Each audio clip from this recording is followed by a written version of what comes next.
네, 인사드리겠습니다. 안녕하십니까? 네, 청주에서 주님의 마음을 본받기 원하고 또 주님을 닮아가려고 노력하고 있는 정정우 형제입니다. 이렇게 제천교회에 와서 형제님들과 함께 교제 나누게 돼서 너무나 반갑고 또 개인적으로는 가문의 영광이라고 생각합니다. 그래서 제천교회 형제자님들과 함께 오늘 주일 말씀 나누게 됐는데요. 우리가 오늘 주일 찬송처럼 주님의 마음을 본받고 싶은 마음으로 살아가는 그 마음이 동일하다고 생각합니다. 주님께서 우리에게 원하시는 것이 무엇인지 기대하는 마음으로 또 기도하는 마음으로 함께 말씀 상고하겠습니다. 잠깐 기도하시겠습니다. 사랑과 은혜가 풍성하신 하나님 아버지 감사합니다. 우리가 세상에 아무 소망이 없이 살아가고 있을 때 우리에게 먼저 주님의 귀한 말씀을 통해서 구원 얻을 수 있는 길을 예비해 두시고 또 그 말씀을 듣기까지 많은 사람들이 우리를 위해서 기도하고 또 용감하게 적극적으로 나의 영혼을 위해서 말씀을 전해 주었던 귀한 형제자매를 붙여주셨고 또한 몸된 교회 안에 거할 수 있게 하심을 진심으로 감사드립니다. 주님의 마음을 늘 본받고자 하지만 우리의 육신이 너무나 강하고 나의 생각과 경험이 앞서서 하나님의 뜻을 잊어버리고 내 뜻을 세우기 위해 살아갈 때가 있습니다. 주님의 은혜와 또 그 사랑을 또 깊이 생각하는 가운데 우리가 올바로 나아가야 될 방향을 함께 찾을 수 있도록 도와주시고 또 주님의 말씀으로 위로와 힘을 얻을 수 있는 귀한 시간 되길 원합니다. 오늘 이 시간에도 전국뿐만 아니라 전 세계에서 하나님의 복음을 전하고 있는 많은 전도인들과 특별히 해외 선교사님들 그리고 그 가정 주님께서 지켜주시고 또 그 교회에 복음을 전하는 것 외에는 아무런 어려움이 없도록 주님 지켜주시기를 기도합니다. 오늘 말씀의 시종을 주 성령님께만 의지하며 예수님 이름으로 기도합니다. 아멘. 네, 함께 성경 찾겠습니다. 에베소서 3장 18절입니다. 에베소서 3장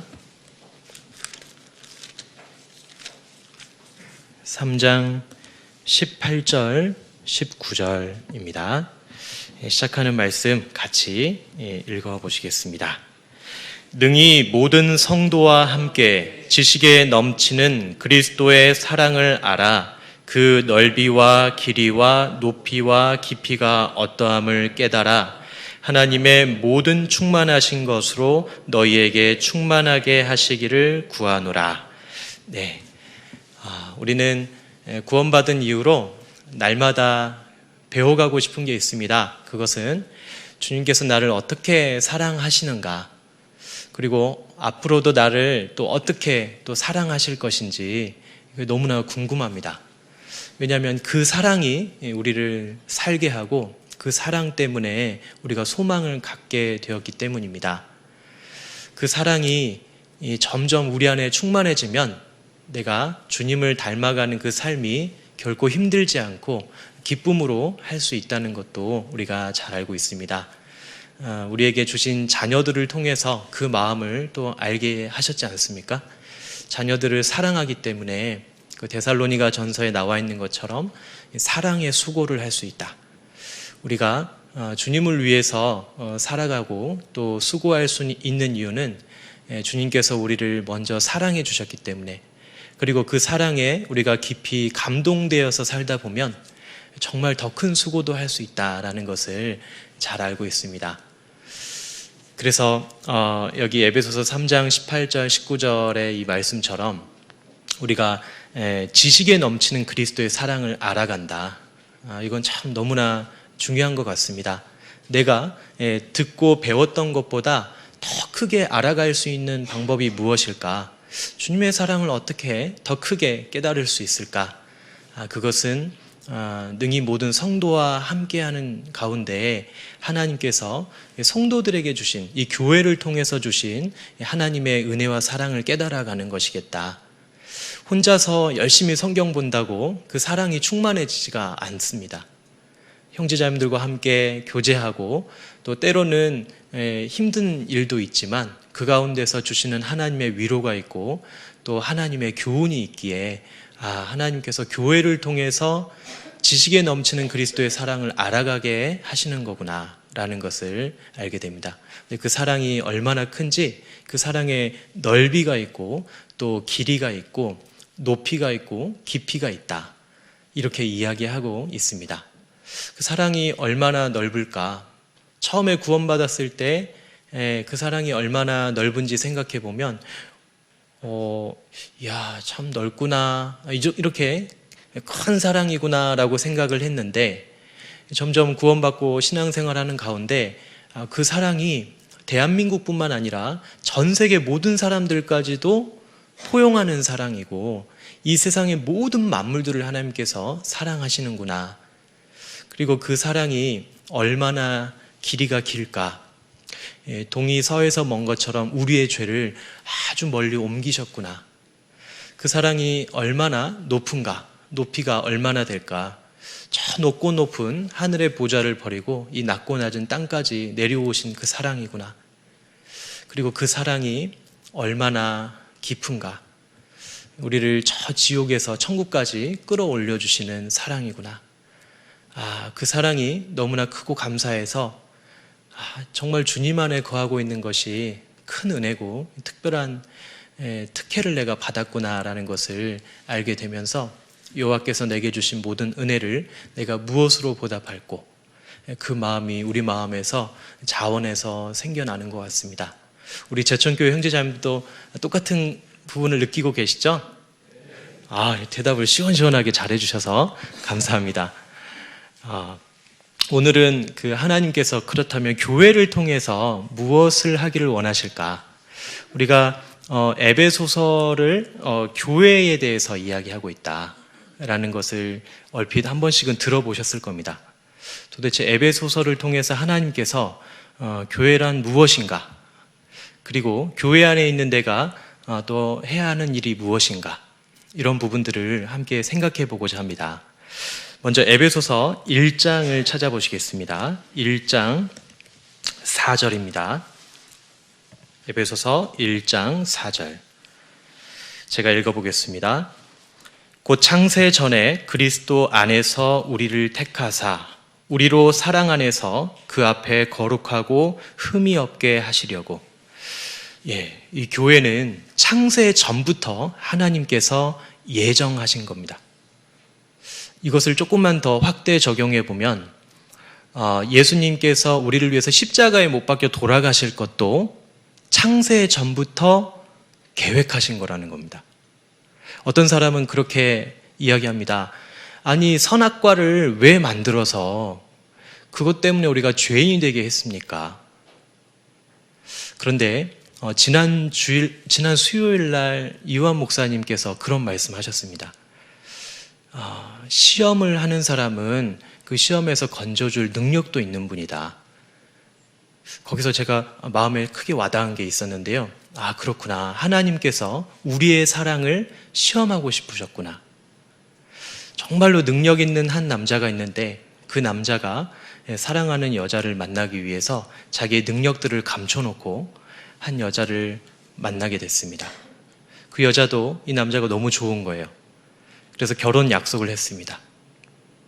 그런데 이 남자가 이제 자신의 갖고 있는 능력들을 알려줘야 되는데 하나하나 알려주고 나서 내가 부모님께 당신을 사랑하고 있고 당신과 결혼을 할 건데 그 부분을 허락을 받고 오겠소.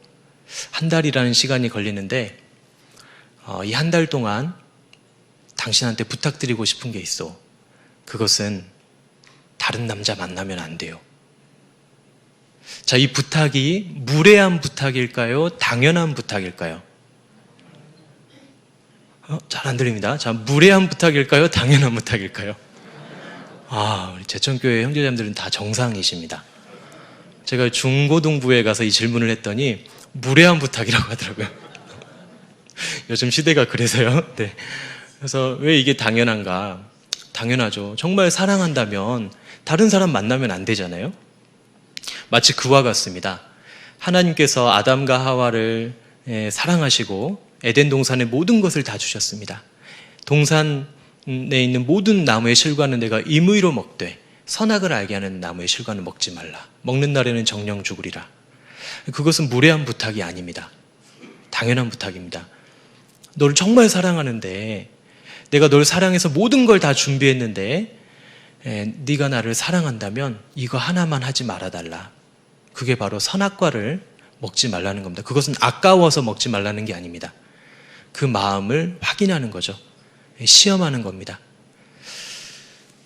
그 하나님께서 그런 시험을 하셨지만 놀랍게도 창세 전부터 그 시험에서 넘어질 것에 대한 모든 계획도 다 세워놓으셨다는 겁니다. 선악과의 시험을 통해서 한 사람의 넘어짐으로 모든 사람들이 넘어진 결과가 됐습니다. 그런데 하나님께서는 생명과의 시험을 또 이 시대에 모든 사람들에게 하고 있습니다. 그 생명과의 시험 바로 예수 그리스도입니다. 예수 그리스도를 믿고 구원을 받고 우리의 자유의지를 가지고 예수님을 선택하는 겁니다. 아, 그렇구나. 그게 인생이 절망적이었지만 절망적인 것이 아니구나. 하나님께서 하나님을 선택하는 사람들, 그 자기의 자유의지를 가지고 하나님의 사랑을 선택한 사람들을 기다리고 계셨던 거구나. 그렇다면 이 교회라는 곳이 정말 얼마나 대단한 곳인가.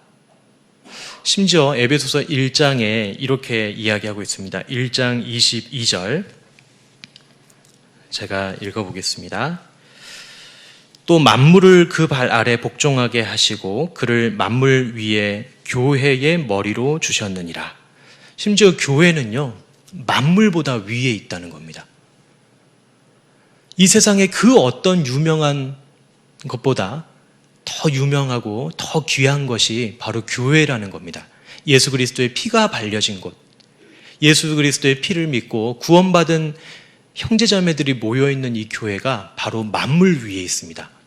제천에서 제일 유명한 게 제천교회입니다. 그렇죠. 하나님께서는 분명히 그렇게 보십니다. 우리는 그 예수님의 그 예정 안에 들어와 있는 겁니다.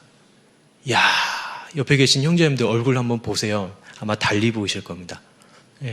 야, 우리가 그 예정 안에 들어와 있구나. 예수님의 피를 믿고 하나님의 그 사랑을 우리가 깨달았고, 그리고 우리가 지금 가고 있는 이 길은 굉장히 좁고 험한 길이지만 이 길 끝에 주님이 계시는구나. 또 그 길을 가는 동안 주님이 또 함께 하시는구나. 그래서 이렇게 교회 안에 있는 것이 너무나 영광스러운 일이다라는 것, 그것을 우리는 잊지 말아야 될 겁니다.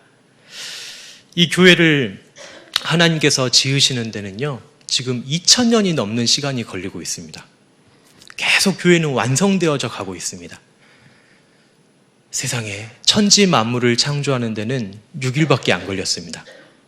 그렇죠? 그것도 말씀으로 지으셨잖아요. 그런데 이 교회를 지어나가는 데는 지금 2000년이 넘는 시간 동안 계속 지어가고 계시는 겁니다. 교회는 이 건물이 아니죠. 구원받은 그리스도인이 바로 교회입니다. 우리는 계속 지어져 가고 있고, 그리고 그 지어져 가는 그 바로 반석이 무엇입니까? 예수 그리스도입니다. 예수 그리스도. 이 세상의 모든 만물을 만드는 것은 말씀으로 됐지만 영혼을 구원하는 것은 말씀으로 안 됩니다. 죄의 삭은 사망이기 때문에 죽어야 됩니다. 죄 없는 누군가가 죽어야 되는데 그 누군가가 없기 때문에 완전하신 분, 천지를 창조하신 하나님께서 직접 이 세상에 사람의 몸을 입고 오셔서 십자가에 못 박혀 돌아가셨습니다. 그 죄 없으신 분이 우리의 죄를 위해서 그렇게 죄인들 앞에서 고개를 숙이고 갈대로 머리를 맞고 주먹으로 얼굴을 맞고 얼굴에 침뱉음을 당하고 그렇게 돌아가신 겁니다. 예수님은 자기의 때를 기다리면서 사셨습니다. 자기의 때가 가까운 줄 아시고 그 자기의 때가 언제입니까? 십자가에 돌아가시는 때가 자기의 때입니다.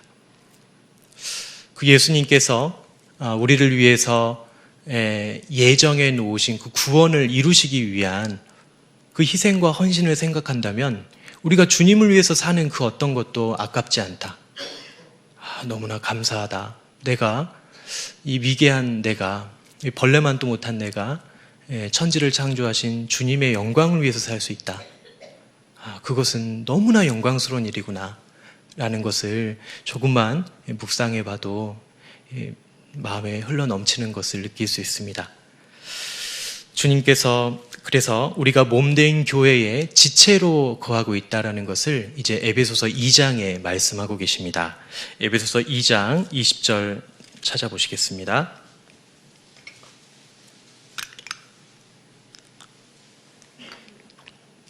(2장) 20절부터 22절까지 제가 읽어보겠습니다. 너희는 사도들과 선지자들의 터 위에 세우심을 입은 자라. 그리스도 예수께서 친히 모퉁이 돌이 되셨느니라. 그의 안에서 건물마다 서로 연결하여 주 안에서 성전이 되어가고 너희도 성령 안에서 하나님의 거하실 처소가 되기 위하여 예수 안에서 함께 지어져 가느니라. 우리는 몸된 교회 안에 이 성전의 한 부분을 담당하고 있습니다. 여기 계시는 형제 자매님들 그 어떤 분 한 분도 절대 우리가 소홀하게 여겨서 될 분들이 없습니다. 한 분 한 분 전부 다 귀한 분입니다. 왜냐하면 교회의 몸된 교회의 한 지체를 담당하고 계시기 때문입니다. 나는 따라해보세요. 나는 여호와 보시기에 존귀한 자라. 우리는 다 여호와 보시기에 존귀한 자입니다. 그렇기 때문에 우리는 합당한 성도 간의 예절이 있습니다. 내가 존귀하기 때문에 형제자매들도 존귀하잖아요. 그래서 우리는 형제자매들을 대할 때 합당한 예절을 가지고 대하죠. 그것은 배우지 않아도 우리의 양심이 알고 있습니다. 우리가 한 지체로 하나님께서 만들어 놓으신 이유가 뭘까? 그것을 2장 10절에 이렇게 말씀하고 있습니다. 우리는 그의 만드신 바라 그리스도 예수 안에서 선한 일을 위하여 지으심을 받은 자니 이 일은 하나님이 전에 예비하사 우리로 그 가운데서 행하게 하려 하심이니라. 우리를 지으신 목적은 선한 일을 위해서 지으셨다. 하나님께서 보시는 선한 일이 무엇일까? 바로 하나님의 사랑의 짝을 탄생시키는 일입니다. 하나님께 중매하는 일, 그리고 하나님의 성도들을 함께 교제하며 세워나가는 일, 바로 전하고 세우는 일, 이게 바로 우리에게 주신 사명입니다. 그렇구나. 그리고 이 교회를 통해서 하나님께서는 그 영혼을 건지는 일을 하시는데 이 교회 안에는 엄청난 비밀이 있습니다. 그게 바로 에베소서 3장에 기록된 내용입니다. 에베소서 3장 10절입니다. 이는 이제 교회로 말미암아 하늘에서 정사와 권세들에게 하나님의 각종 지혜를 알게 하려 하심이니. 자, 하나님의 각종 지혜가 교회 안에 있습니다. 심지어는 하늘에서 정사와 권세들도 교회에서 배웁니다. 바로 천사들을 이야기합니다. 천사들도 교회에서 배운다. 우리도 교회 안에 있기 때문에 그 놀라운 비밀을 알고 있습니다. 이 세상이 어떻게 창조됐는지, 이 세상 사람들이 어떻게 합니까? 근데 우리는 알고 있잖아요. 하나님께서 만드셨구나. 그리고 이 세상이 앞으로 어떻게 될 건지, 세상이 어떻게 합니까? 근데 우리는 알고 있잖아요.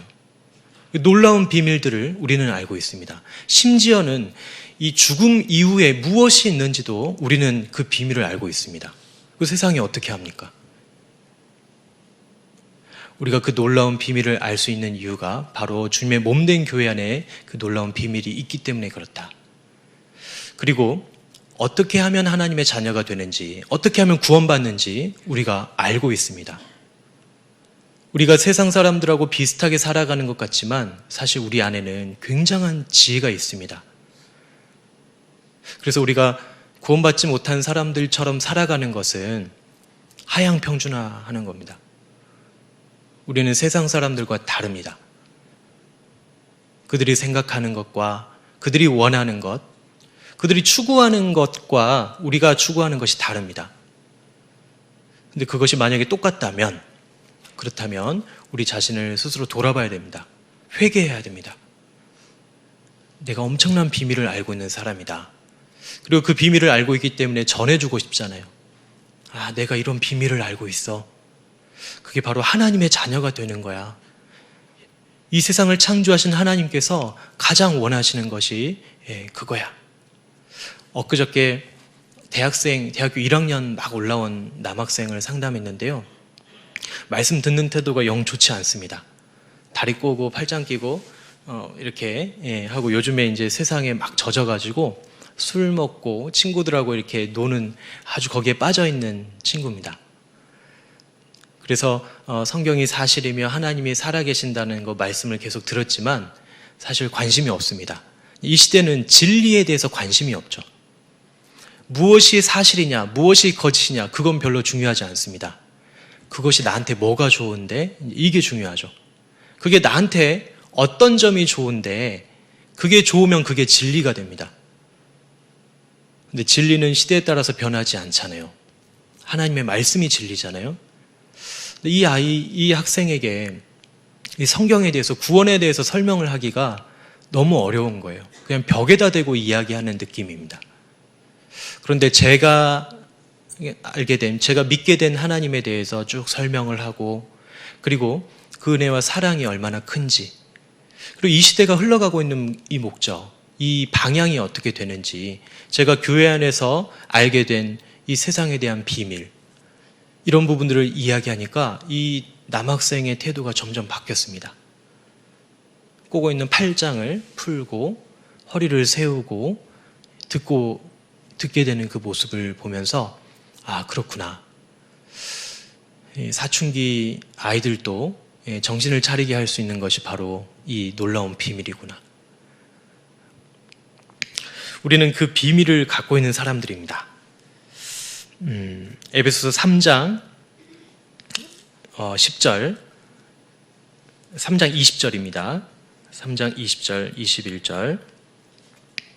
우리 가운데서 역사하시는 능력대로 우리의 온갖 구하는 것이나 생각하는 것에 더 넘치도록 능히 하실 이에게 교회 안에서와 그리스도 예수 안에서 영광이 대대로 영원 무궁하기를 원하노라. 아멘.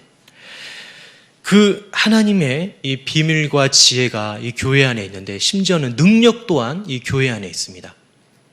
그 능력이 이 교회 안에 있는데, 우리는 그래서 하나님의 능력을 받아서 지금 일하고 있습니다. 세상을 살아가고 있고, 또 주님이 원하시는 선한 일을 하고 있다는 겁니다. 그 사도 바울께서 각 교회에 보낸 그 서신서 중에 골로새서를 보면, 이 골로새서 1장에 골로새 교회를 위해서 기도하는 내용이 나옵니다. 그런데 보면은 하나님의 능력으로 일을 하는 부분에 대한 기도가 나오거든요. 아, 그렇구나. 우리가 하나님의 능력을 받아서 일을 하는구나. 내 힘과 내 지혜와 내 경험으로 하는 것이 아니구나. 근데 잘못 생각하다 보면은 내 경험으로 하게 됩니다. 내 의지로 하게 됩니다. 내가 하나님의 능력을 받아서 일을 하는 건데 그 능력을 못 받습니다. 하나님께서는 우리에게 능력을 주시기를 원하시죠. 그리고 그 능력이 함께 교제하는 가운데 더 확실해집니다. 또 말씀을 듣는 가운데 확신이 생깁니다. 아, 그래, 내가 지금 하고 있는 일이 이게 너무나 중요한 일이구나. 우리가 잘 알고 있는 이 믿음장이 있죠. 히브리서 11장. 소망장은 어딜까요? 소망장을 고린도전서 15장이라고 이야기합니다. 왜냐하면 고린도전서 15장은 부활에 대해서 나와 있습니다. 부활이 우리의 소망이 되잖아요. 사랑장은 고린도전서 13장이죠. 근데 이 소망장의 마지막이 어떻게 되는지 아십니까? 이 부활장의 마지막. 고린도전서 15장 58절이죠. 그런즉 내 사랑하는 형제들아, 견고하며 흔들리지 말며 항상 주의 일에 더욱 힘쓰는 자들이 되라. 이는 너희 수고가 주 안에서 헛되지 않은 줄 알미니라. 소망장의 끝은요, 더 수고해랍니다. 왜냐하면 이거 결코 헛된 거 아니야. 이거 진짜 쌓이는 거야. 이거 다 갚아주실 거야. 왜냐하면 부활이 있으니까. 만약에 부활이 없다면, 그렇다면 우리의 수고가 헛되고 세상에서 우리가 제일 불쌍한 자지만 우리에게 부활이 있다. 그렇기 때문에 너희의 수고가 헛되지 않는다. 이 교회 안에서 주님을 위해서 그 선한 일에 함께 동참하는 일이 결코 헛되지 않는다라는 겁니다. 우리가 그 주님의 몸된 교회 안에 지체로 거하고 있다. 그리고 하나님께서는 이제 4장에 이렇게 말씀하십니다. 에베소서 4장 3절입니다. 3절부터 6절까지 제가 읽어보겠습니다. 평안에 매는 줄로 성령의 하나 되게 하신 것을 힘써 지키라. 몸이 하나이요 성령이 하나이니 이와 같이 너희가 부르심의 한 소망 안에서 부르심을 입었느니라. 주도 하나이요 믿음도 하나이요 세례도 하나이요 하나님도 하나이시니 곧 만유의 아버지시라. 만유 위에 계시고 만유를 통일하시고 만유 가운데 계시도다. 자, 자꾸 하나 되는 것에 대해서 이야기합니다. 7가지가 하나 됐다라는 것을 이야기하면서 우리도 하나 돼야 된다고 이야기합니다. 우리가 주님의 그 몸된 교회 안에 거하기 위해서, 우리가 그 주님의 선한 일을 하기 위해서는 하나 되어야 된다라는 이야기를 해주시는 겁니다. 이 하나 되는 것에 대해서는 너무 중요하기 때문에 이 부분을 조금 더 깊이 생각해 보겠습니다. 하나님께서는 우리를 각 몸의 지체로 주셨죠.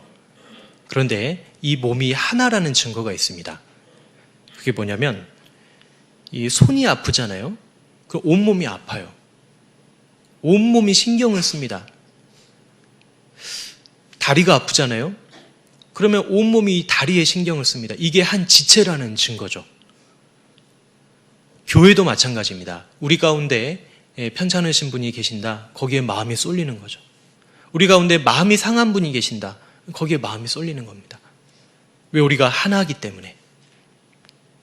근데 이 하나 되기 위해서 우리가 무엇을 해야 될까? 하나 되기 위해서는요, 이렇게 되어 있습니다. 4장 2절입니다. 모든 겸손과 온유로 하고 오래 참음으로 사랑 가운데서 서로 용납해야 된다는 것을 말씀하고 계십니다. 첫 번째는 겸손, 두 번째는 온유, 세 번째는 오래 참음, 네 번째는 사랑 가운데서 서로 용납해야 된다. 이 4가지에 대해서 한번 좀 생각해 보겠습니다. 이 겸손이라는 말이 무엇일까? 그때 당시에는 그 로마 헬라 시대잖아요. 그때 겸손하라는 말이 무슨 뜻이냐면, 이 겸손하라는 말은 굉장히 모욕적인 말이었답니다.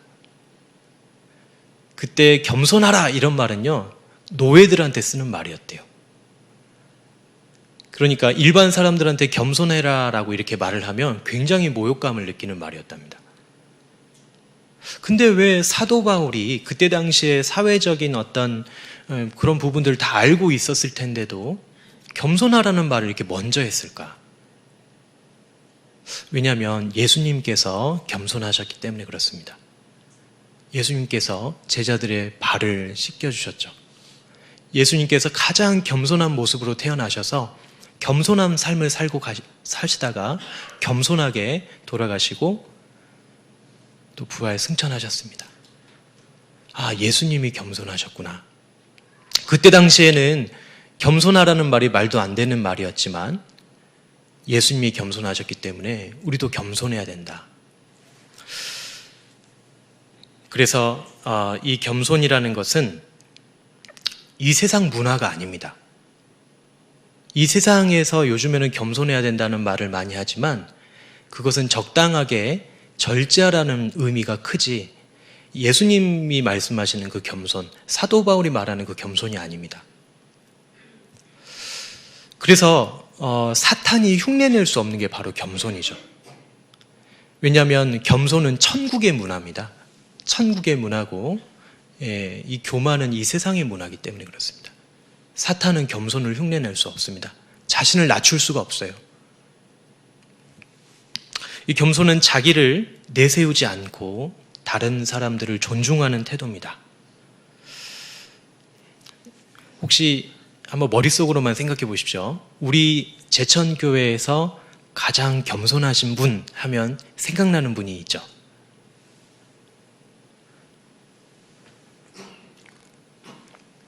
생각이 안 나신다면 잘 모르시는 겁니다. 형제자매들을.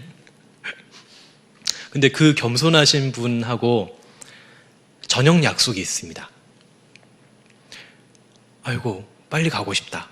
만나고 싶다. 그런 마음 있지 않습니까?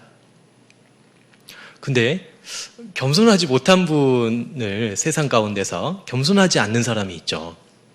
그분하고 약속이 잡히면 약속을 지키고 싶습니까? 약속을 깨고 싶습니까? 약속을 깨고 싶어요. 사실 겸손이라는 것은 하나 되기 위해서 가장 중요한 덕목인 겁니다. 교회 안에 겸손한 분들이 많잖아요. 교회는 하나 됩니다. 근데 겸손한 사람이 없으면 교회가 다 나눠집니다.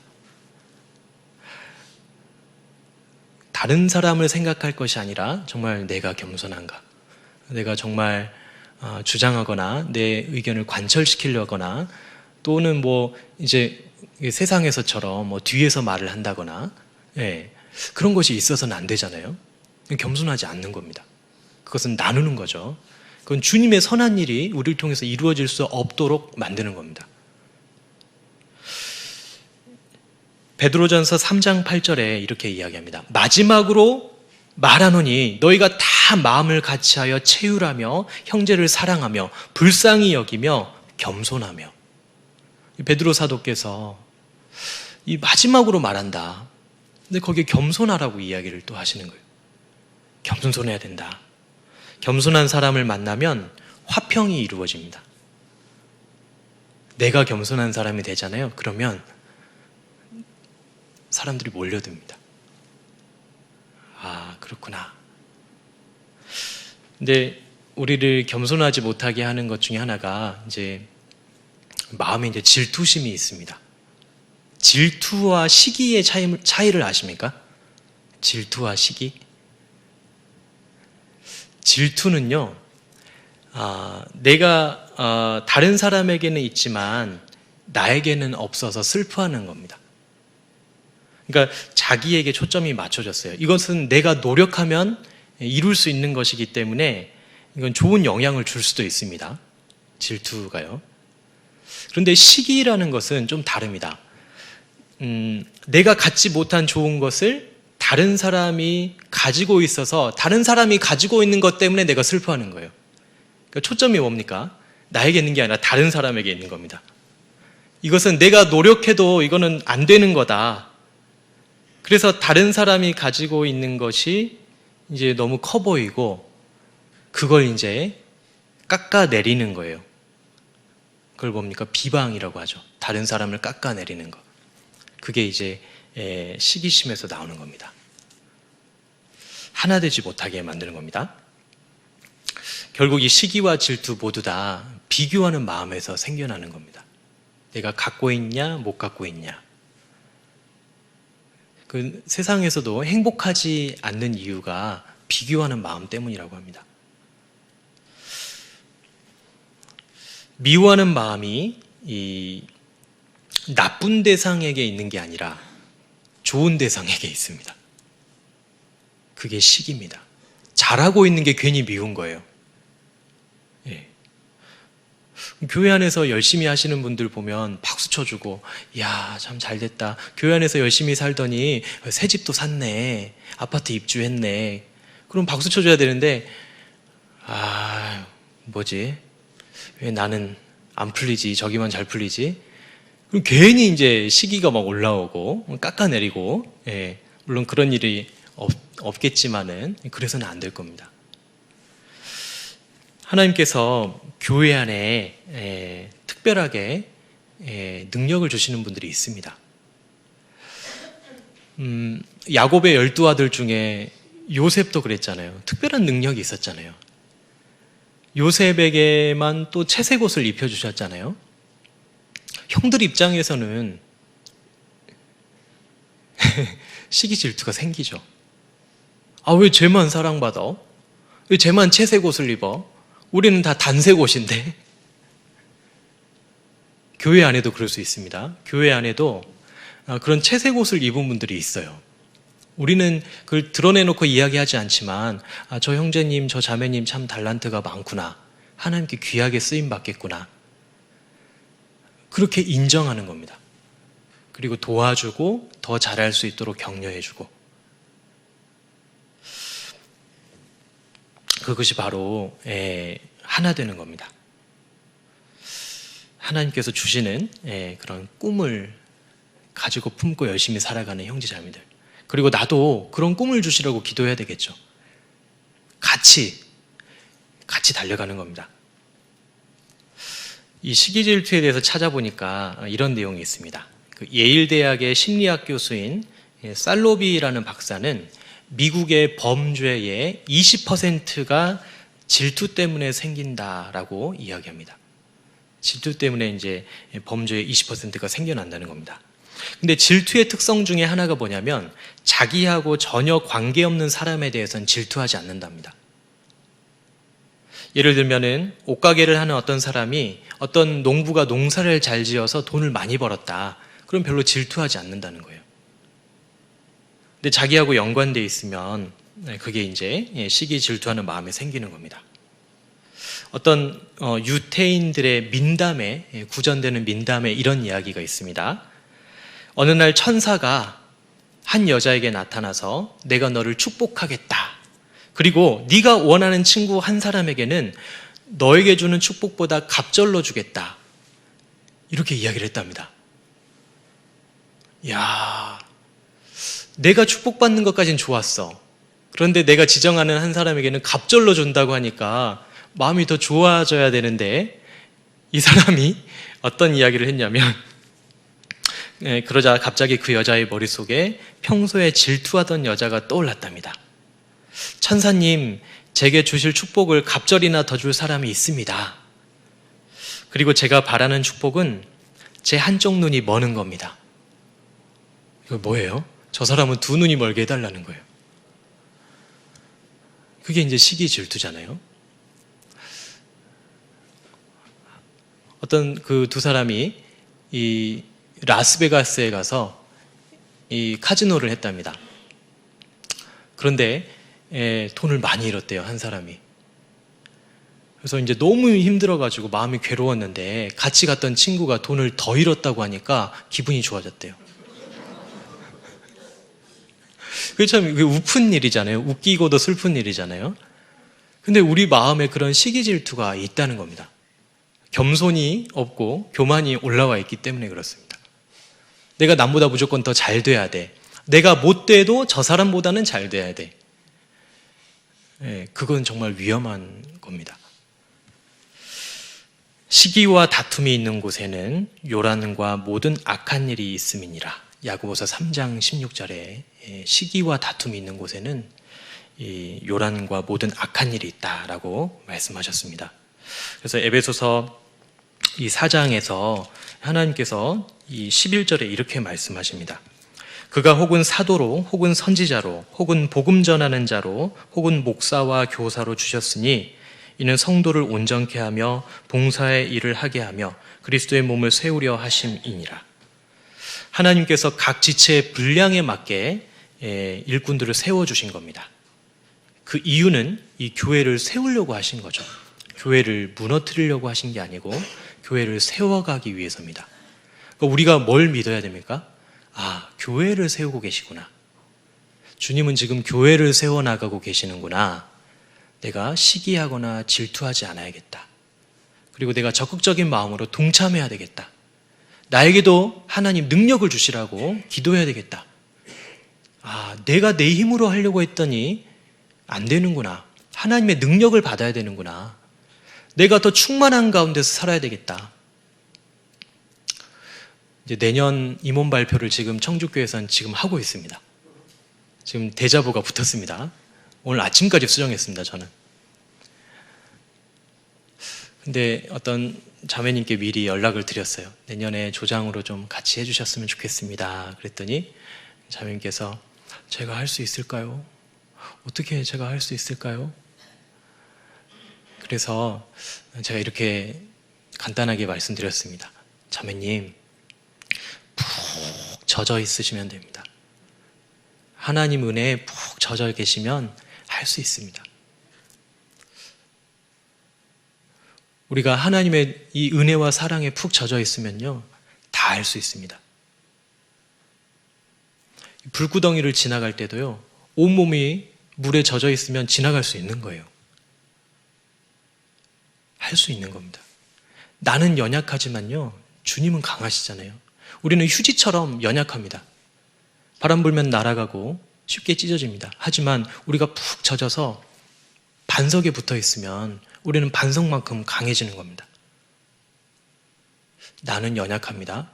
하지만 주님은 강하십니다. 난 주님께 붙어 있으면 다 할 수 있습니다. 작년에 한 번도 구역 모임을 제대로 제 시간에 참석하지 못한 형제님을 올해 구역장으로 세웠었습니다. 구역장으로 세울 때 형제님께서 그러시더라고요. 제가 직장이 충주인데 제 시간에 한 번도 온 적이 없는데 할 수 있을까요? 형제님, 할 수 있습니다. 할 수 있습니다. 기도해 보십시오. 하나님의 능력을 받으면 다 할 수 있습니다. 놀랍게도 올해 1년 동안 제가 지켜봤는데 구역 모임이 있는 날에는 무조건 조퇴를 하십니다. 조퇴하시고 누구보다도 제일 먼저 오셔요. 그리고 구역 집회를 하는데 구역 집회 6일 동안, 5일 동안 다 조퇴를 하시더라고요. 야, 그리고 그 구역에 올해 말씀 들으신 분이 60명이 넘습니다. 구원받으신 분이 14명입니다. 그 구역, 한 구역에서요. 아, 이게 되는구나. 하나님의 능력을 받으면 되는구나. 푹 젖어 있으면, 그 은혜와 사랑에 푹 젖어 있으면 이게 되는 거구나. 근데 자꾸 은혜를 말려버려요. 드라이기로 말리듯이 말려버려요. 세상에 오래 있으면 마릅니다.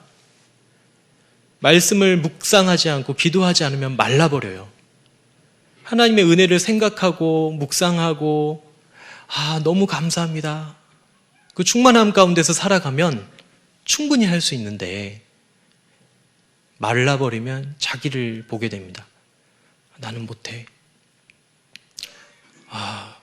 사람이 기억이 거짓말을 하는 거 아세요? 얼마 전에 한 자매님께서 이제 형제님이 이제 소천하셨습니다. 근데 형제님이 이 결혼 생활 가운데 이제 정상적인 생활을 하시질 못했어요. 그래서 형제님을 너무나 힘들어 하셨었고, 그리고 따로 지내셨습니다. 한 5년간, 최근 5년간.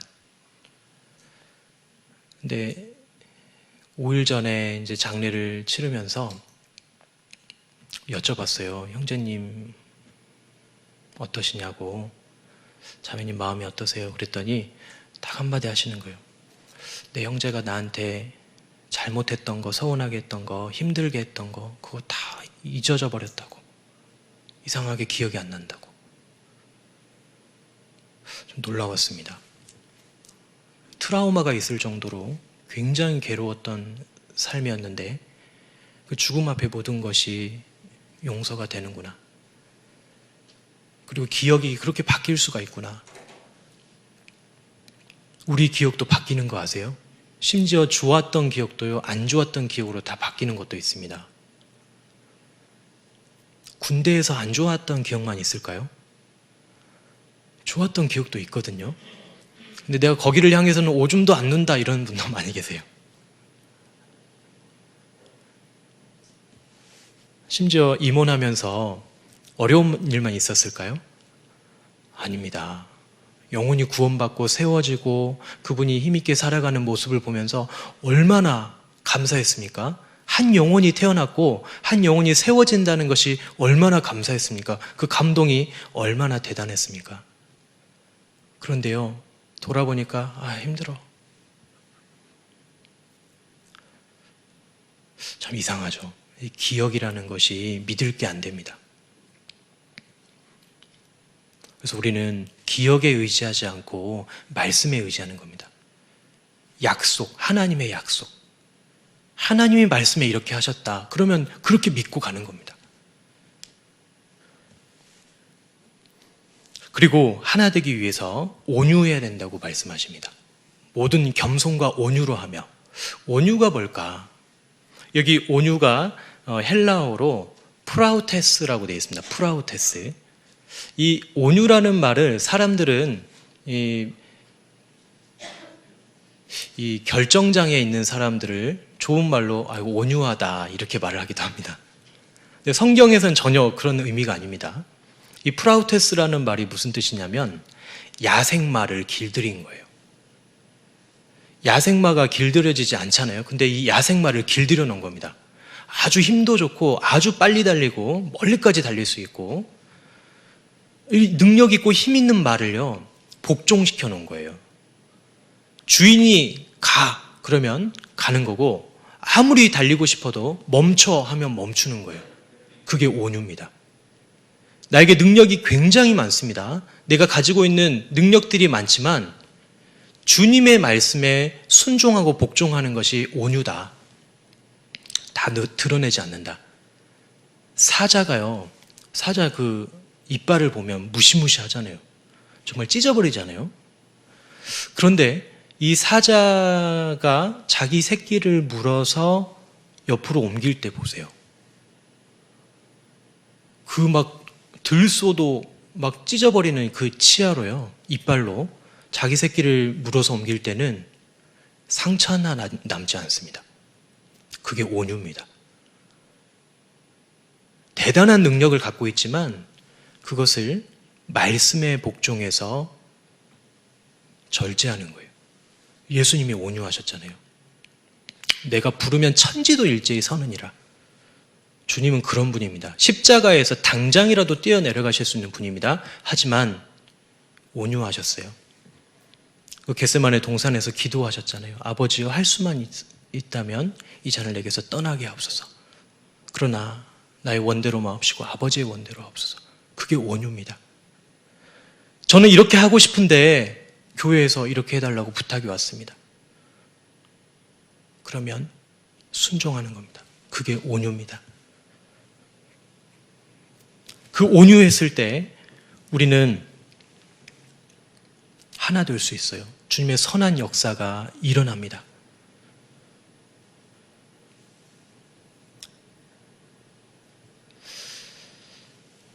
마가복음 9장을 한번 찾아보겠습니다.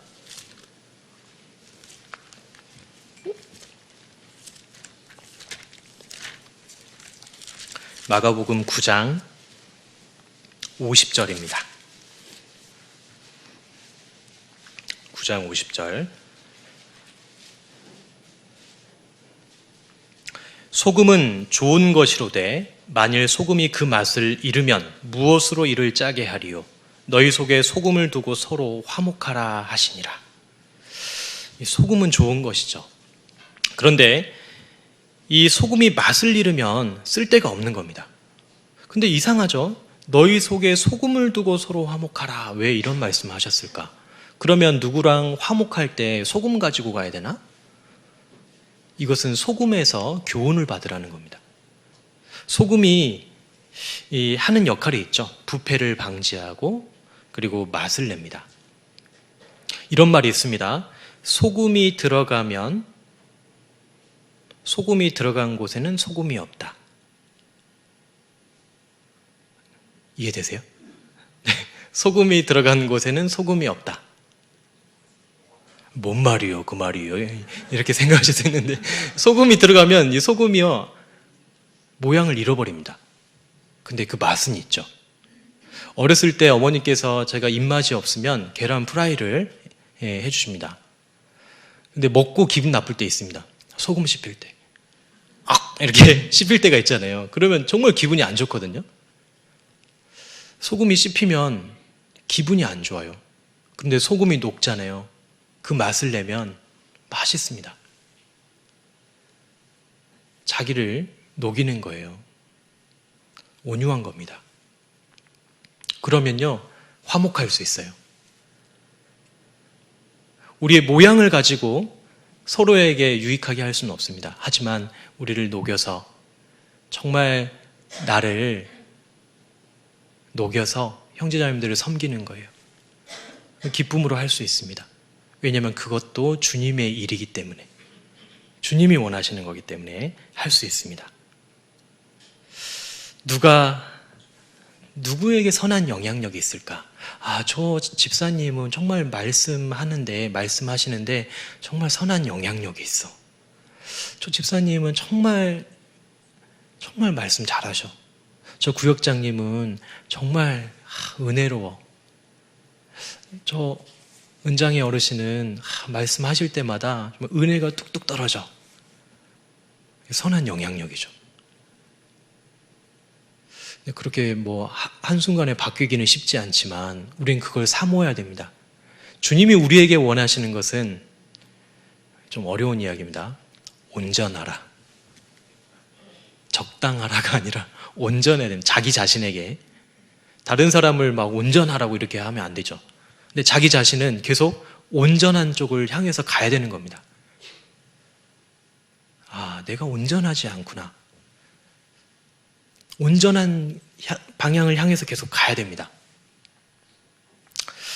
이 화목하기 위해서 우리는 세 번째, 오래 참음이 필요합니다. 오래 참음. 다른 사람의 때를 기다려주는 것을 오래 참음이라고 보시면 됩니다. 꽃은 피는 시기가 다 다르죠. 그 꽃이 피는 시기를 기다려주는 거예요. 왜 벚꽃 피었는데 왜 해바라기 안 피어? 이러면서 해바라기 잘라버려. 그러면은 이거는 아니잖아요. 해바라기 피는 시기하고 벚꽃이 피는 시기가 다른데. 그 오래 참음이라는 게 어렵더라고요. 저 개인적으로 오래 참음이 참 어려운 것 같습니다.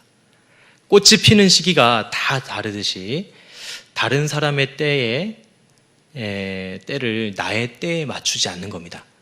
내가 원하는 때에다가 다른 사람의 때를 막 맞추는 거예요. 그러면 어떻게 됩니까? 다 죽는 겁니다. 상처받는 거예요. 그 사람의 때를 기다려주는 거예요. 연약한 지체를 나의 때에 맞춰서 닥달하면 안 됩니다. 구원받은 지 지금 몇 년인데 아직도 이러고 있어? 이런 거 있죠. 네. 또 특히 이제 부모님들께서 자녀들에게 그럴 때가 많습니다. 너 구원 받았냐 안 받았냐? 뭐 하고 있냐 지금? 지금 시기가 어떤 시기인데? 이렇게 이야기할 때가 있잖아요. 이 말씀 한번 찾아보겠습니다. 시편 128편입니다.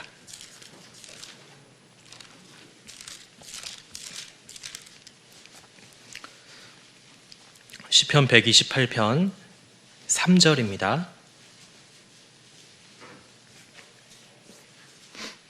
3절 제가 읽어보겠습니다. 내 집 내실에 있는 내 아내는 결실한 포도나무 같으며, 같이 읽겠습니다. 내 상에 둘린 자식은 어린 감람나무 같으리로다. 왜 우리의 자녀들을 어린 감람나무로 비유를 했을까? 이 감람나무가 올리브나무잖아요. 올리브나무. 예. 이 감람나무는요, 일반적으로 첫 열매가 맺히는데 10년에서 13년이 걸린답니다. 보통 사과가 2, 3년이면은 나온다고 하는데 감람나무는 10년 만에 나오는 것도 아니고 13년이 걸릴 수도 있답니다. 5년 됐는데 열매가 안 맺혀? 잘라버려. 10년 됐는데 아직도 안 나와? 뭐예요 이거? 이거 있잖아요. 이건 이제 오래 참음이 아니죠. 자녀들이 그런 것 같습니다. 언제 꽃이 필지 모릅니다. 언제 열매가 맺힐지 모릅니다. 네, 오래 참아야 됩니다. 그들의 때를 기다려주는 겁니다. 형제자매님들의 때를 기다려주는 겁니다. 왜냐하면 그분의 하나님이 그분에게 역사하고 계실 겁니다. 교회 안에 있다면, 주님의 몸된 교회 안에 있다면 역사하고 계십니다. 온전해지고 싶어 하실 겁니다. 그리고 네 번째는 서로 사랑으로 서로 용납해 주는 것. 그게 하나 되는 방법입니다. 이 사도 바울은 자신의 서신서 중에서 사랑이라는 그런 내용을 107번을 기록했습니다. 그 사랑에 대해서 굉장히 많이 강조했죠. 그런데 19번이 에베소서에 이제 기록이 되어 있는데요. 이 에베소서를 보면은 사랑으로 시작해서 사랑으로 끝난다고 해도 과언이 아닙니다. 에베소서 1장을 찾아보겠습니다. 에베소서 1장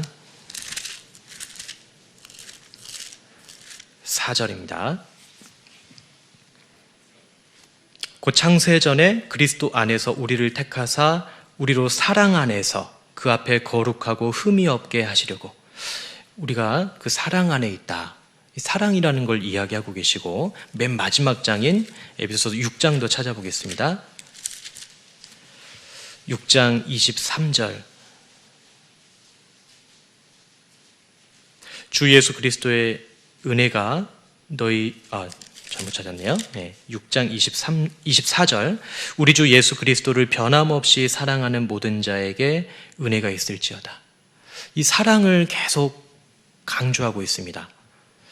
이 에베소 교회가 실제로 이 사랑이라는 것에 대해서 굉장히 많은 이 강조, 부탁을 받은 교회잖아요. 그런데 우리가 잘 알고 있는 요한계시록에 이 에베소 교회를 이렇게 이야기하고 있습니다. 너희가 처음 사랑을 버렸다. 예수님께서 에베소 교회를 책망하실 때 처음 사랑을 버렸다고 이야기하십니다. 어쩌면 우리도 그런 책망을 들을 수 있습니다. 우리도 사랑으로 시작했습니다. 교회에서 계속 사랑에 대해서 이야기하고 있고, 서로 사랑해야 된다, 화목해야 된다, 하나 되어야 된다. 그로 인해서 하나님의 선한 일을 할 수 있다, 이 말씀을 계속 듣고 살아왔지만 실제로 우리의 삶에 나타나지는 것은 사랑이 아닐 수 있다는 거예요. 책망받는 겁니다.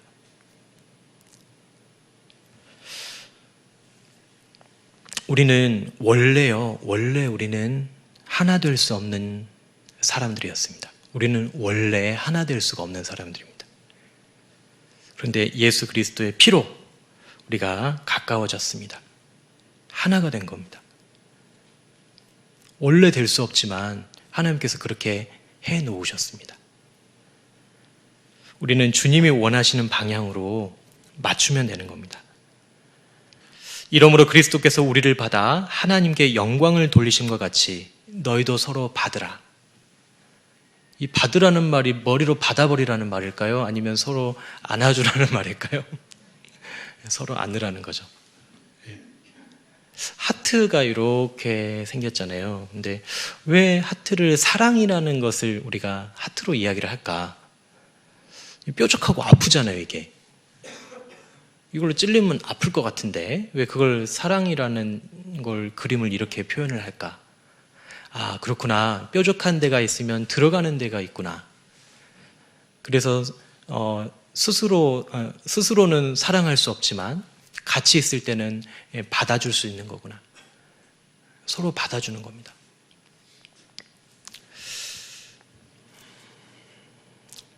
그리고 주님께서 이제 이 에베소서 4장에서 하나 되어야 된다는 것을 분명하게 말씀을 해주시고 이제 5장으로 넘어가죠. 5장은 우리가 그리스도의 신부라는 것을 이야기하고 있습니다. 에베소서 5장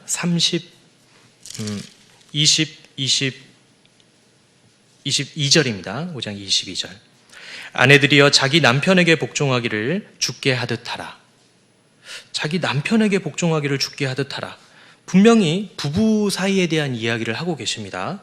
쭉 부부 사이에 대한 이야기를 하시다가 갑자기 반전이 있습니다. 32절이죠. 이 비밀이 크도다. 내가 그리스도와 교회에 대하여 말하노라. 갑자기 부부 사이에 대한 이야기를 하면서 그리스도와 교회가 이렇기 때문에 그렇다라는 것을 이야기하신다는 거예요. 반전이죠. 결혼 생활 잘해야 된다. 부부 사이에는 서로 사랑해야 된다. 그런데 그것이 무엇을 이야기하고 있냐? 바로 하나님이 보실 때 정말 아름다운 곳이 그리스도의 신부, 바로 이 교회라는 겁니다. 하나님께서 보시는 가장 아름다운 곳. 시편 133편을 우리가 잘 알고 있죠. 형제가 연합하여 동거함이 어찌 그리 선하고 아름다운 곳. 하나님께서 이 세상에서 가장 선하고 아름답게 보시는 곳이 바로 이 교회입니다. 아, 그렇구나. 왜냐하면 하나님의 선한 일을 위해서 우리가 열심히 살아가고 있기 때문에 그렇죠.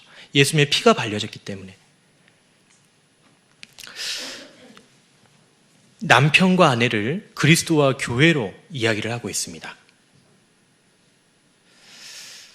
그런데 이 이야기를 하시다가 갑자기 5장 25절에 이렇게 말씀하십니다. 5장 3절입니다. 음행과 온갖 더러운 것과 탐욕은 너희 중에서 그 이름이라도 부르지 말라. 이는 성도의 마땅한 바니라. 누추함과 어리석은 말이나 희롱의 말이 마땅치 아니하니 돌이켜 감사하는 말을 하라. 이 말에 대한 이야기가 5장에도 나오고 계속 이 말이라는 것이 중요하다. 왜냐하면 이 말이 이 하나 되는 것을 깨버리기 때문에 그렇습니다. 주님의 선한 역사를 이루지 못하게 만들기 때문에 그렇습니다. 특별히 말을 조심해야 된다. 마귀는 디아블로스라는 그 원어를 가지고 있습니다. 디아블로스는 나뉘게 하다, 이간질하다, 거짓말하는 자, 속이는 자, 이런 의미가 있죠. 그 마귀의 화살을 6장에서는 이 믿음의 방패로 막으라고 했습니다. 교회 안에서 우리가 그리스도의 아내, 신부입니다. 근데 이 신부에게 이 말, 신부가 하는 말, 이게 참 중요한 겁니다. 신부가 아주 아름다운 옷을 입고 예쁘게 이렇게 걷고 있습니다. 근데 말이 막 험악해요. 그리고 말이 남편에 대한 믿음이 없습니다. 말이 좀 저속해요. 그럼 이건 정말 하나님 보시기에 악한 것이겠다. 그리고 이제 에베소서 6장에서는 우리가 그리스도의 군대라고 이야기합니다. 근데 이 내용을 쭉 보면요, 이 에베소서 6장 1절부터 4절까지가 자녀와 아비에 대해서 이야기하고 있습니다. 그리고 6장 5절부터 9절까지가 종들과 상전에 대해서 이야기를 하고 있고 6장 10절부터 20절까지가 군사에 대해서 이야기하고 있습니다. 그런데 이 자녀와 아비를 왜 이야기를 하셨을까? 구원을 받으면요, 먼저 우리는 하나님의 자녀가 됩니다. 사실 육신의 자녀와 아비에 대해서 하는 말씀이기도 하지만 구원받으면 우리는 자녀로 시작합니다. 그 다음에 더 신앙이 성장하면 종이 되는 거예요. 우리는 교회 안에 섬기는 종으로 살아가는 겁니다. 거기까지만 살기를 원하시는 게 아닙니다. 주님은 우리가 군사가 되기를 원하십니다. 주님의 복음을 들고 마귀와 대항해서 그들에게서 잡혀있는 영혼을 끄집어내는, 건져내는 그 군사로 살아가기를 원하시는 겁니다. 이 에베소서가 그것을 말씀하고 계시는구나. 이 교회가 어떻게 세워졌는지, 그리고 이 교회 안에 내가 지체로 거하게 됐고, 교회 안에 놀라운 비밀이 있고, 그리고 우리가 이 교회 가운데서 하나됨으로 그 놀라운 일들을 이루어 가고 있고, 그리고 이 교회를 통해서 우리가 그리스도의 신부가 되었다라는 것을 다시 말씀하시면서 신부로서의 삶을 또 말씀하시고, 그리고 우리가 구원받은 이후로 처음에는 자녀의 모습, 부모님께 순종하는, 또 종의 모습, 종도 상전에게 순종하는 모습, 순종으로 시작하고 순종으로 끝나죠. 그리고 마지막엔 군사의 모습, 그리스도의 군사. 이 군사를 한번 생각해 보면요, 에베소서 6장 12절을 한번 보겠습니다. 우리의 씨름은 혈과 육에 대한 것이 아니요 정사와 권세와 이 어둠의 세상 주관자들과 하늘에 있는 악의 영들에게 대함이라. 우리는 눈에 보이는 그런 씨름을 하는 사람이 아니다. 이런 그 내용들을 좀 한번 체험해 본 적이 있습니다. 귀신 들렸다는 분을 만난 적이 있는데요. 지금까지 5명을 만났는데 그 중에 이 3명은 정신이 이상하신 분이고 2분은 귀신이 들린 것 같아요. 근데 이제 한 분은 광주에서 만났고 한 분은 청주에서 만났습니다. 근데 너무 황당해가지고 이제 상담을 하러 오셨는데 한참 앉아서 이야기하다가 갑자기 막 이렇게 하시는 거예요. 이렇게 한 10분 정도를 막 이렇게 태국권처럼 이렇게 막 하시더니 목사님 저에게 다 물어보세요 그러시더라고요. 그래서 뭘 물어볼까요? 제가 그랬더니 아무거나 다 물어보세요. 왜 제가 물어봐야 되죠? 그랬더니 제 안에 예수의 영이 들어와 있습니다 그러시더라고요. 이게 또 이상한 소리 하구나. 그래서 저는 예수의 영하고 이야기하고 싶지 않습니다. 이분하고 이야기하고 싶습니다. 나가세요 그랬어요. 그랬더니 저하고 대화하기 싫으신가요? 제가 나가드리죠. 그러면서 또 한참을 막 이러는 거예요. 그러면서 안 나가네 혼자서 안 나가 너무 괴로워하시더라고요. 그래서 뭔 귀신 같은 이야기인가.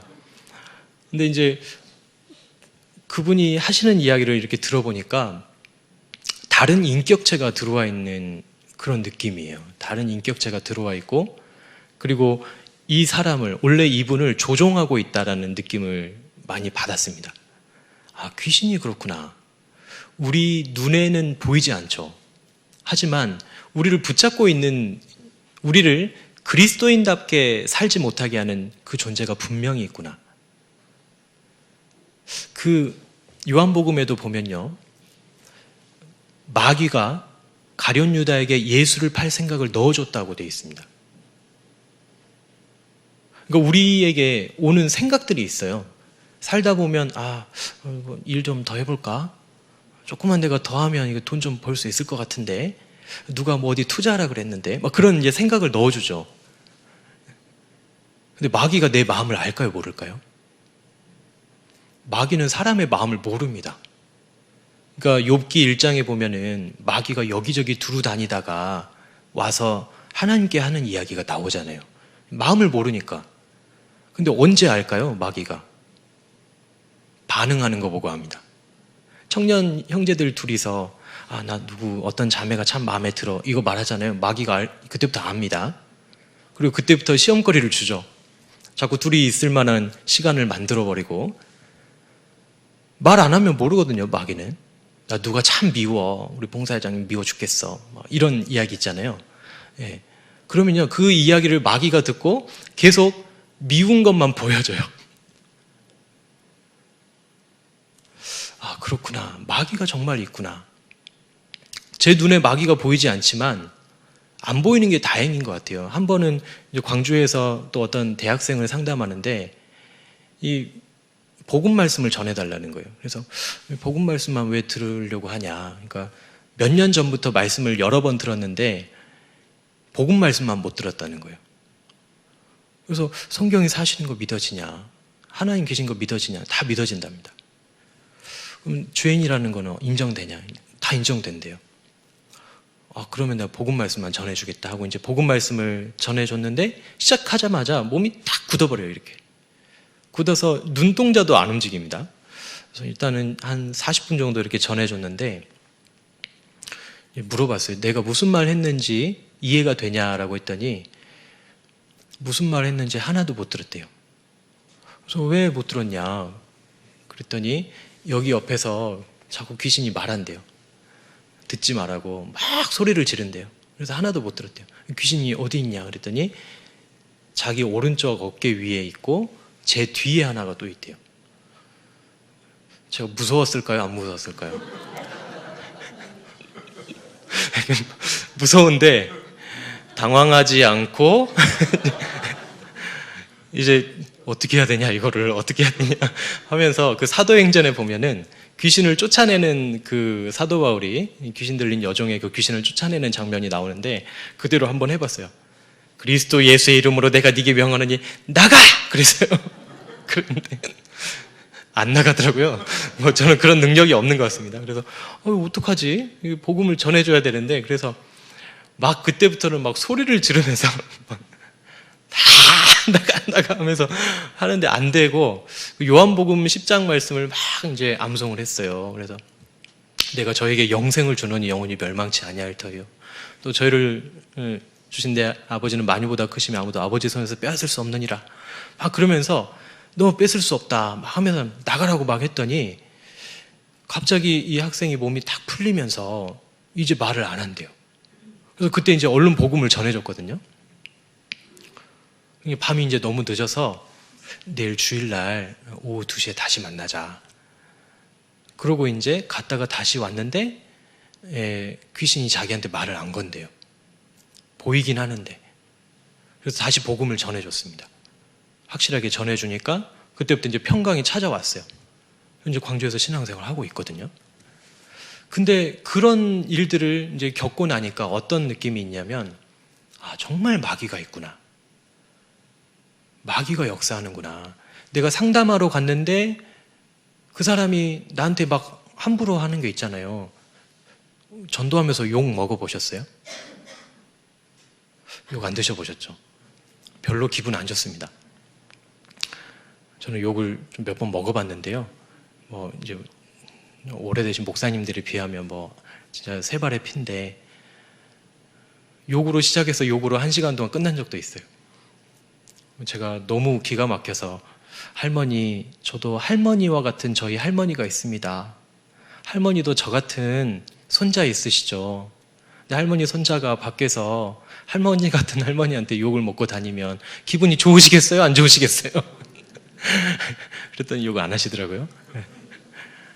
근데 최근에도 한번 보은에 신방을 갔는데, 이제 교회를 너무 싫어하시는 분이에요. 근데 말기암 환자인데 처음에 갔는데 막 욕을 하시더라고요. 물건을 집어 던지고 막 화를 내셨습니다.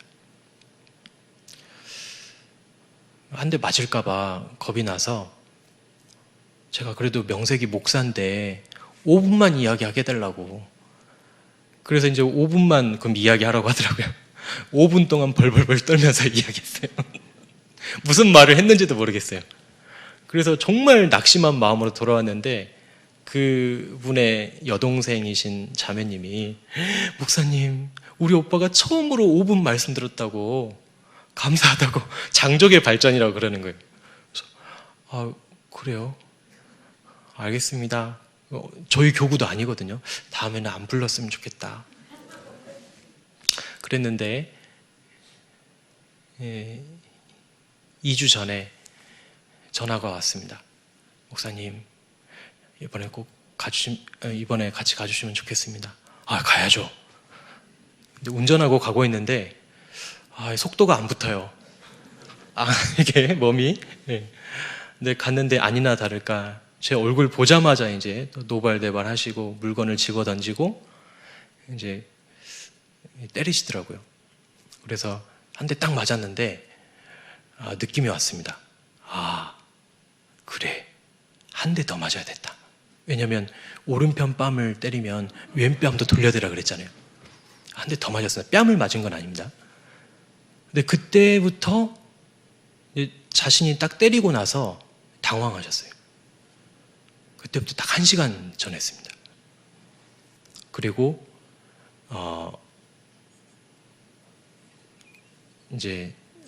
지난주에 이제 소천하셨거든요.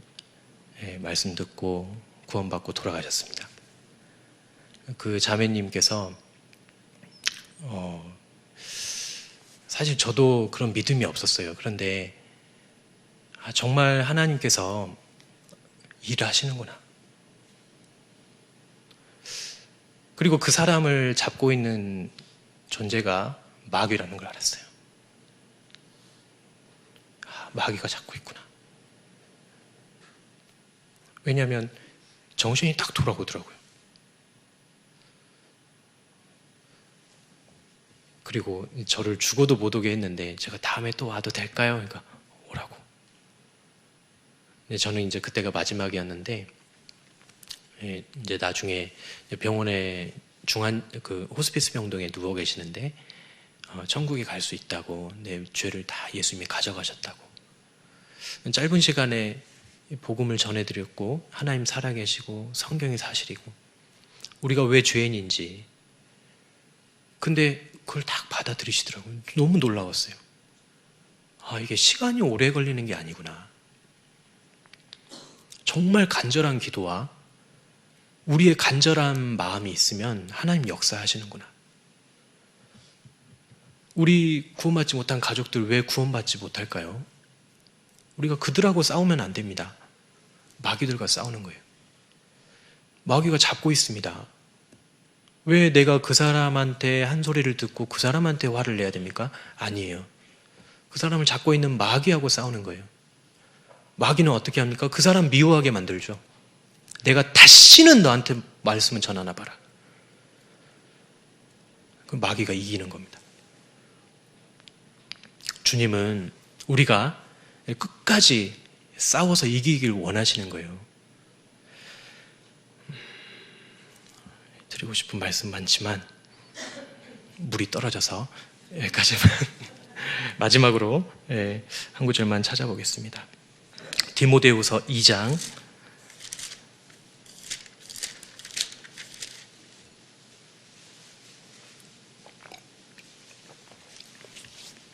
3절 4절입니다.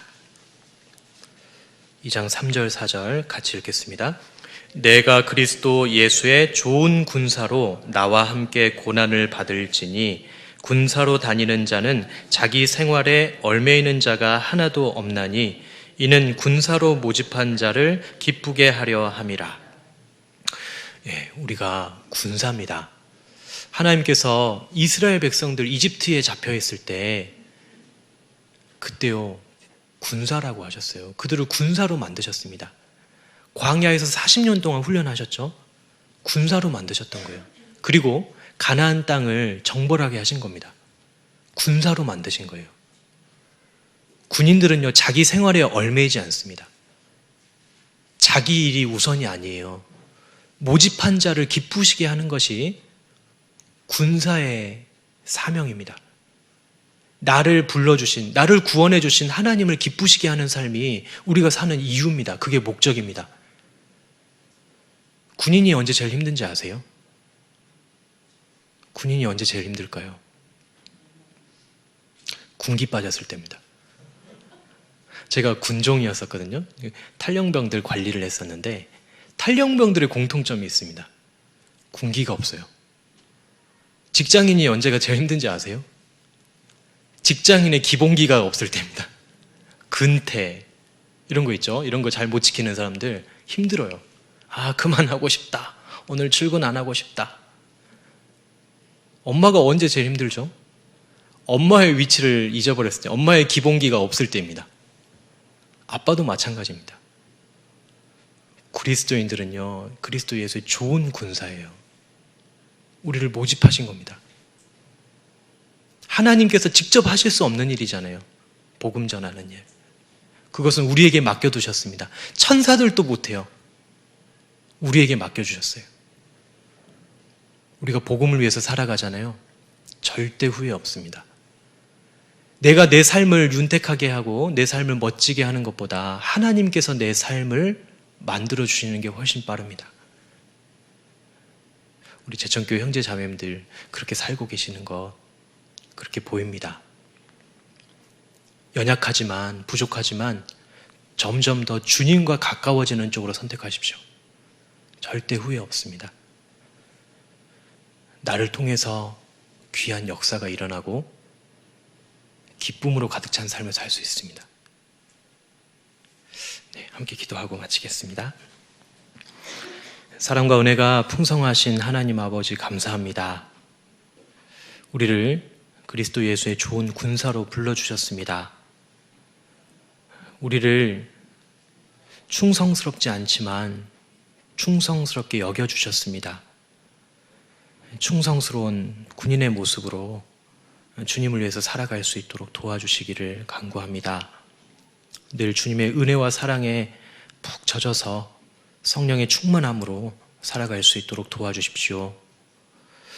우리 제천교회 형제 자매님들